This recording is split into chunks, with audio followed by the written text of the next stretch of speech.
तो यार एक तो इतना बढ़िया मौसम हो रखा है जयपुर में और ऊपर से स्पाइडरमैन ब्रांड न्यू डे मतलब मजा ही आ गया आज तो। ऑब्वियसली मैं एक करके बात करूंगा कि फिल्म कैसी थी, क्या अच्छा था, क्या बुरा था, लेकिन फर्स्ट इंप्रेशन यही है कि यार ये होती है एक स्पाइडरमैन मूवी। तो स्पाइडरमैन ब्रांड न्यू देखने के बाद में एक चीज तो मतलब क्लियर ही हो गई कि ये एमसीयू का सिर्फ एक नेक्स्ट प्रोजेक्ट नहीं था, मतलब ये एक प्रॉपर प्रॉपर स्पाइडरमैन मूवी थी। ऐसी फिल्म जो तुमको याद दिलाती है कि लोग इस कैरेक्टर से इतना प्यार क्यों करते हैं। देखो ये फिल्म ना कॉमिक बुक फैंस के लिए तो बहुत ही इंटरेस्टिंग है, उनको मतलब सारे ईस्टर एग्स मिलते रहेंगे, रेफरेंसेस मिलते रहेंगे। लेकिन कोई ऐसा बंदा जो नहीं देखता, मतलब जो कॉमिक्स नहीं पढ़ता, जो स्पाइडरमैन से उतना कनेक्टेड नहीं है, वो भी कनेक्ट कर जाएगा, वो भी समझ जाएगा कि why Spiderman is the most celebrated super hero.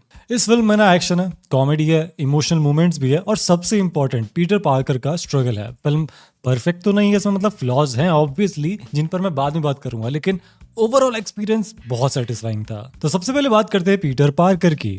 मेरे लिए इस फिल्म की सबसे बड़ी हाईलाइट थी टॉम हॉलैंड का पीटर पार्कर, मतलब उसका जो कैरेक्टर, हमने एमसीयू में उसको अलग अलग फेजेस से गुजरते हुए देखा है। इसमें मैंने वीडियो भी बनाई थी, अभी कल ही वीडियो बनाई थी कि कैसे ओवर टाइम वो चेंज हुआ है, क्योंकि वो पहले बच्चा था, धीरे धीरे बड़ा होने लगा है। और इस फिल्म में उसका जो कैरेक्टर आर्क है वो सबसे ज्यादा मेच्योर है। पीटर पार्कर ना एक ही टाइम पर मतलब इमोशनल है, वो ट्रैजिक भी है, बट सरप्राइजिंगली वो फन भी है। और ये जो बैलेंस है ना, ये मेंटेन करना सही में आसान नहीं, क्योंकि कई सुपर हीरो फिल्म्स क्या करती है कि या तो सिर्फ फिल्म दुखी दुखी दुखी निकल जाती है, या फिर जोक्स क्रैक करते करते वो फिल्म खत्म हो जाती है। लेकिन यहाँ पर सारी चीजें हैं। फिल्म ना बार बार दिखाती है कि पीटर पार्कर कितना अकेला है, क्योंकि नो वे होम में वो अकेला हो चुका था, सबने देखी है। अगर नहीं देखी तो पहले वो देख लेना, सीधा ब्रांड न्यू डे मत देख लेना। एनीवे फिल्म दिखाती है कि वो कितना अकेला है, उसके कंधों पर कितनी ज्यादा जिम्मेदारियां हैं, लेकिन वो फिर भी स्माइल करता है, लोगों की हेल्प करता है और हर सिचुएशन में खुद को पुश करते रहता है। और इसी वजह से ऑडियंस उससे इमोशनली कनेक्ट कर पाती है कि भाई वो सुपर हीरो है। मतलब सुपर हीरो से कनेक्ट करना आसान नहीं होता, क्योंकि हम सुपर हीरो नहीं है। लेकिन जब पीटर पार्कर की ह्यूमन साइड दिखाई जाती है, जहां पर वो स्ट्रगल कर रहा है, वो अपनी लाइफ को संभालने की कोशिश कर रहा है, तब ऑडियंस समझती है कि ओके,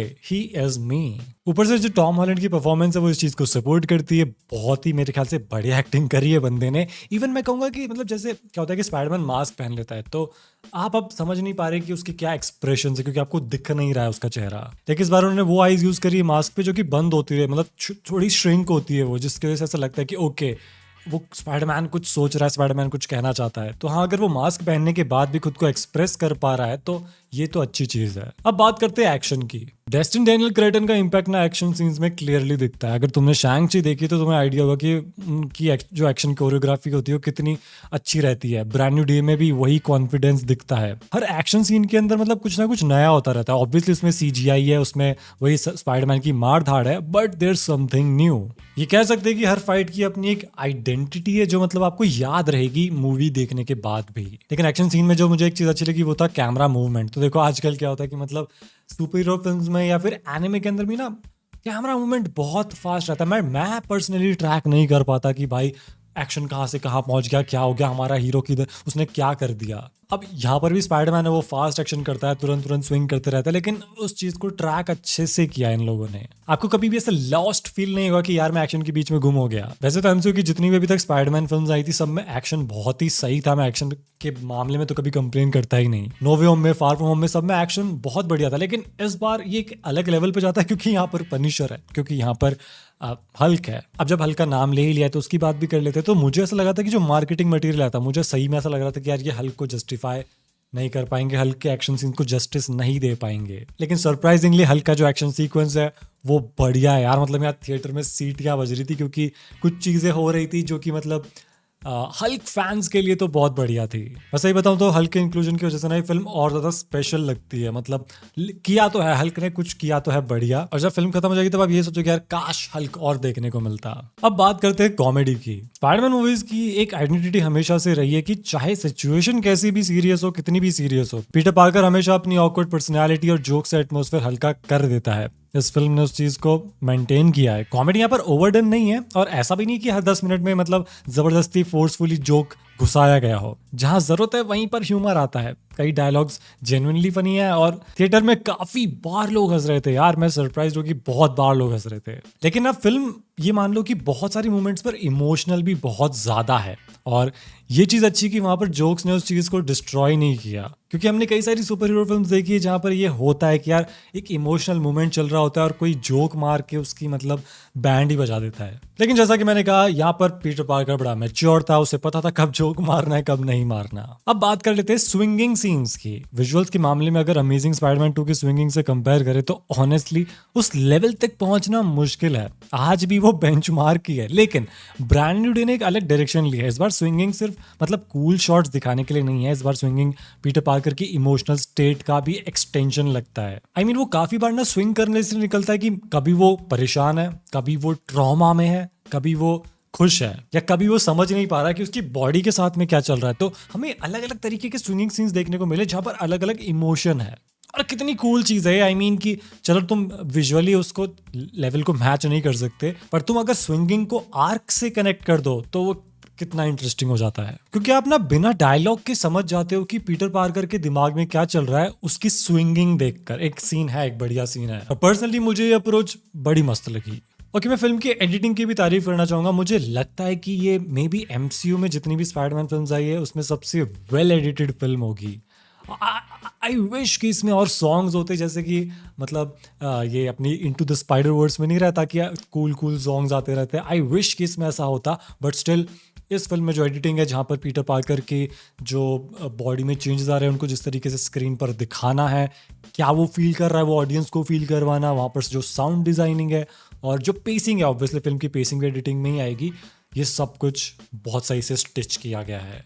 सबसे इंपॉर्टेंट चीज जो इस फिल्म में मुझे लगी कि इस फिल्म ने ना दोबारा सबको बता दिया कि स्पाइडरमैन होना क्या होता है। आई मीन अब एमसीयू में मल्टीवर्स आ रहा है, इनकर्जन हो रहे हैं, मतलब बड़ी बड़ी चीजें हो रही है, लेकिन यहां पर हमें मिलती है ground level super hero film, जहां पर इवेंट्स ने इस फिल्म को डोमिनेट नहीं किया बल्कि कैरेक्टर आर्क ने इस फिल्म को डोमिनेट किया है। ये फिल्म बार बार रिमाइंड कराती है कि स्पाइडरमैन बनना कूल जरूर लगता है, लेकिन स्पाइडरमैन बने रहना शायद दुनिया की सबसे डिफिकल्ट जॉब्स में से एक है। तुम अपनी पर्सनल लाइफ सेक्रीफाइस करते हो, रिलेशनशिप्स अफेक्ट होते हैं, नॉर्मल लाइफ ऑलमोस्ट इम्पॉसिबल हो जाती है, हर दिन किसी और के लिए खुद को रिस्क में डालना पड़ता है, और फिर तुम्हें नेक्स्ट डे उठकर ये सब कुछ रिपीट पे करना है। फिल्म इस रिस्पॉन्सिबिलिटी को काफी अच्छे तरीके से प्रेजेंट करती है, और इसी वजह से पीटर पार्कर का जो स्ट्रगल है वो रिलेटेबल लगता है। और साथ में जो उसकी जुगलबंदी है, कभी पनिशर के साथ में, कभी एमजे के साथ में, कभी नेड के साथ में, तो कभी हल्क के साथ में, ये भी इंटरेस्टिंग पार्ट है। अब बात कर लेते हैं यार नेगेटिव्स की, क्योंकि ये कोई पेड रिव्यू नहीं है। तो सबसे पहला मेरा इशू था क्लाइमैक्स। तो मुझे गलत मत समझना,